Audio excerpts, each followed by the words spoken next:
guys, andun yung mga bata, oh. Ayan. Sa RJ yan. Silang tatlo, RJ, Aren, Ayman, andun sila. Ano kaya gagawin nila nun? Si Ayman may bitbit siya isang manok. Saan nila dadalhin? Saan sila pupunta? Hindi kasi sila nagsabi sa akin eh. Kung saan sila pupunta. Naglaba kasi ako guys eh. Kahapon 2 planggana lang. Ngayon 3 planggana na dahil yung lalabahan ko. Ayan sila. Ayan. Ayan, nakita niyo si Ayman may bitbit yung manok. Ayan. Si Ayman, Arin yung naka-blue.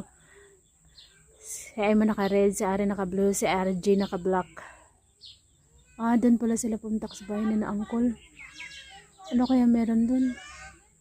Nagdala din kasi si Ama ng bigas eh. Isinilid niya sa silupin, sa plastic. Ayan, so yan guys. Yan laban natin. Ito natapos ko na itong 3. Actually yan, hindi pa yun puno kasi may tubig yan na nakalagay eh. Yung mga medyas dyan ko muna nilagay. Yung sapatos, nalaban ko naman na din yan. So ayan. Ayun, nakita pa dyan itong braday. Ayan.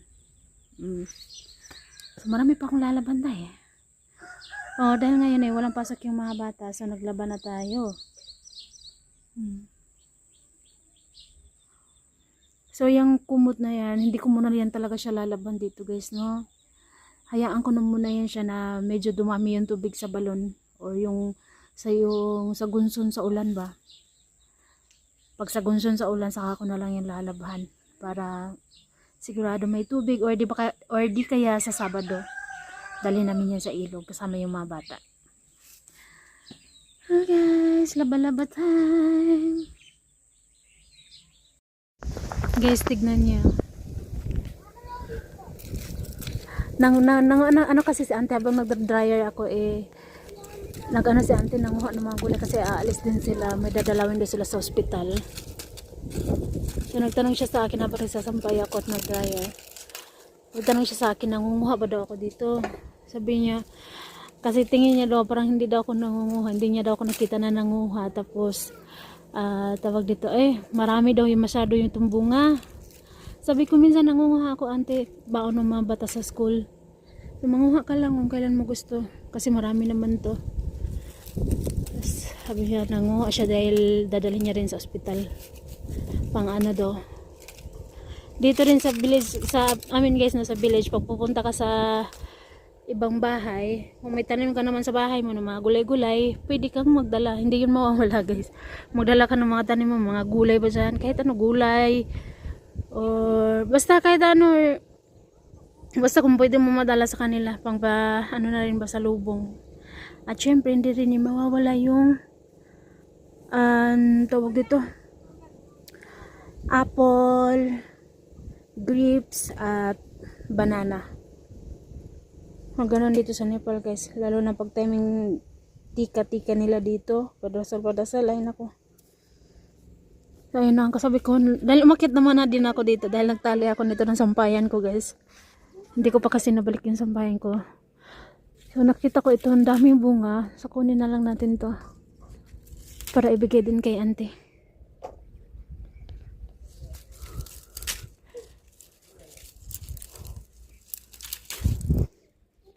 So update naman kay Auntie guys, medyo okay naman na yung pakiramdam niya, medyo okay na siya. So naglaba din siya kanina.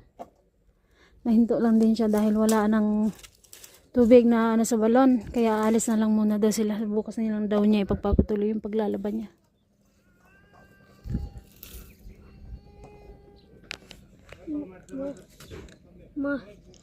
Maya. Pasti ni diyan. Ayun, daming bunga. Doon pa sa taas, oh. Tignan nyo guys, alam niyo yung buntot niya para siyang ano, bitin. Babu! Baby! Tignan nyo si Arin doon, oh. Si Arin, Nanat, RJ. Baby! Nano nila yung bata. Bintana. Baby! Kakagising lang din kasi ng bata. Baby! Mahal na mahal nila yung batang yan. Yan yung lagi nilang pinupunta doon para laruin. So yung pinabigay ko na kay Auntie Simon para madala na rin nila. So, guys, ngayon ay walang pasok yung mga bata. So, bukas yung start ng exam ng mga bata. So, good luck sa aking mga dyan kids.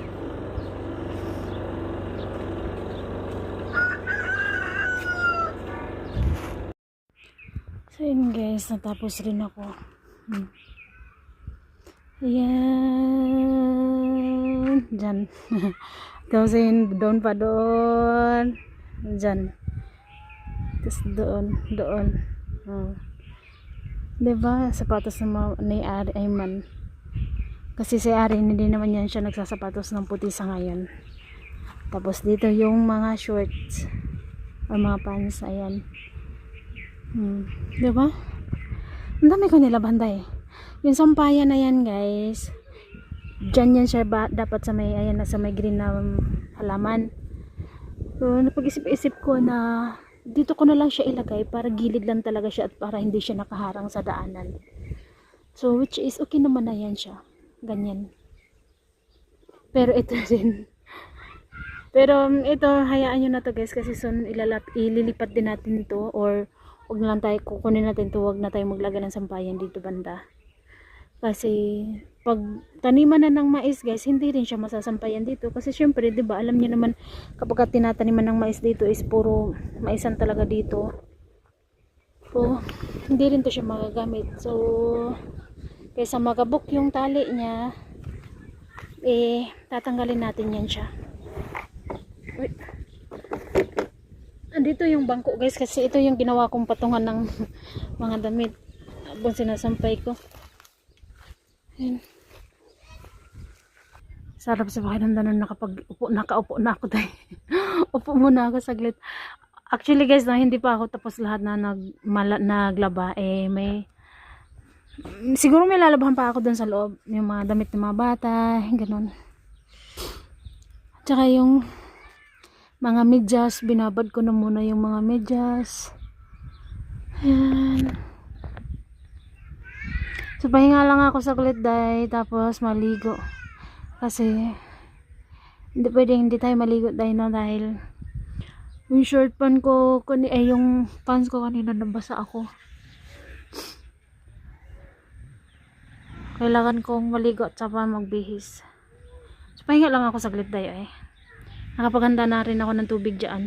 And then guys, tignan nyo ho yan. Ayan. Ano nga tawag dun sa atin? Bombel. Bombel ba yan? Na halaman. Basta siguro yun. Ayun. Yun guys. Nakita ko kasi ito. Dalawa. So bumili na ako ng dalawa guys. Wala. Sinong nagbalik nito? Tanim ka natin yan dyan. Buti na lang talaga nakakita ako ng ganito guys, no? Ililipat ko pa yan siya guys. Bumili ako ng dalawa. Nakita ko kasi yan siya sa palengke. Kaya bumili na ako. And then, dyan ko siya balik ilipat guys. Ito tatanggalin ko to. Tapos hindi ito. Dyan natin siya itatanim banda. Pwede yung isa doon para pag ganyan siya gawin natin yung style ba, pag ganyan yung pintuan ay yung halaman.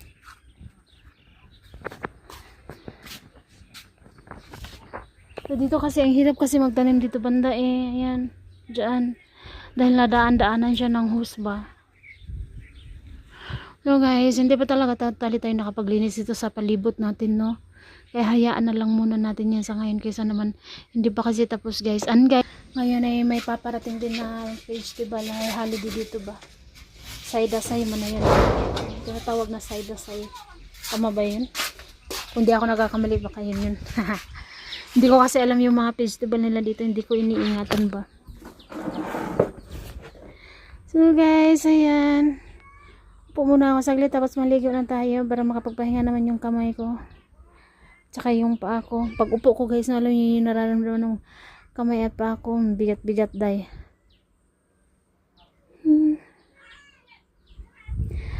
Guys, hanggang dito na lang muna. Bye-bye po everyone. God bless us all. Thank you for watching guys.